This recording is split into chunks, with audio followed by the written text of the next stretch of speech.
Republican presidential front-runner and billionaire businessman Donald Trump loves to talk about his money. He has told supporters, "I am really rich and I've always been good at making money."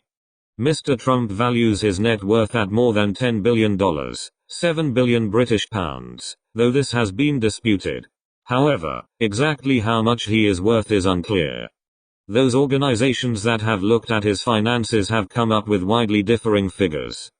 According to Forbes, his net worth is $4.5 billion. WealthX says it is $4.4 billion, while Bloomberg Billionaires Index says it is just $2.9 billion. Mr. Trump dismisses all these lower figures, saying he's worth much more.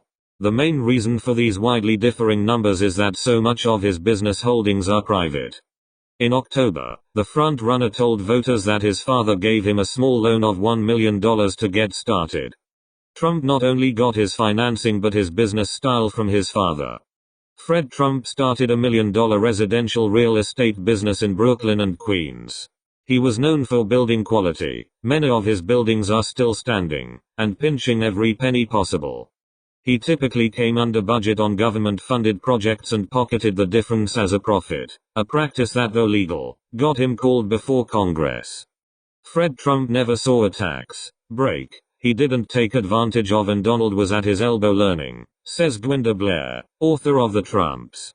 While Donald Trump claims it was his decision to switch from building low-income housing in New York's outer boroughs to luxury towers in Manhattan, Ms. Blair says the candidate's father was the likely force behind the move. Donald Trump relied on his father's resources. He needed his father to co-sign his loans and relied on his banking and political connections, says Ms. Blair.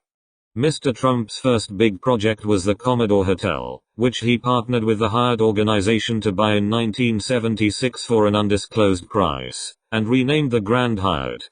At the time many buildings in Manhattan were facing foreclosure, the Commodore itself owed $1.5 million in debt, and New York was not seen as the luxury vacation spot it is today.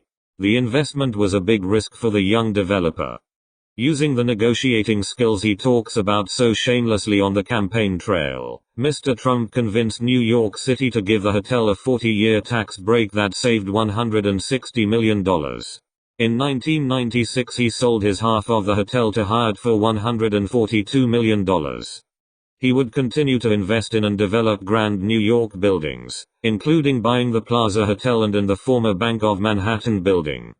The company's crown jewel is the 58-floor Trump Tower on Fifth Avenue, completed in 1983. The building is still the headquarters for the Trump Organization, and Mr. Trump and his family live on the building's top floors. Barbara Rez, who served as the head of Trump Tower construction, recalls in an article for the New York Daily News how Mr. Trump was once totally approachable and accessible. Over time, though, she says he increasingly needed to be coddled and agreed with. Donald Trump may claim to be a real estate mogul, but the bulk of his net worth comes from his brand value, which he began building in the 1980s. The young businessman did regular TV interviews and was vocal during the 1988 Republican primaries. In the 1980s, the Trump Organization began to license the Trump name to other companies, accelerating its prominence globally. Today, many Trump brands pay licensing fees to use the name and are not owned by Trump Organization, including the Trump Ocean Club and Trump Fine Foods. In 1987, when he published The Art of the Deal, his celebrity climbed even higher. Mr. Trump solidified his reputation as a straight-talking negotiator with his decade-long run as the host of The Apprentice, where his crass remarks and public firing of potential employees, often on an apparent whim, earned him legions of fans. These are some and a lot more sources. Please like, share, and subscribe.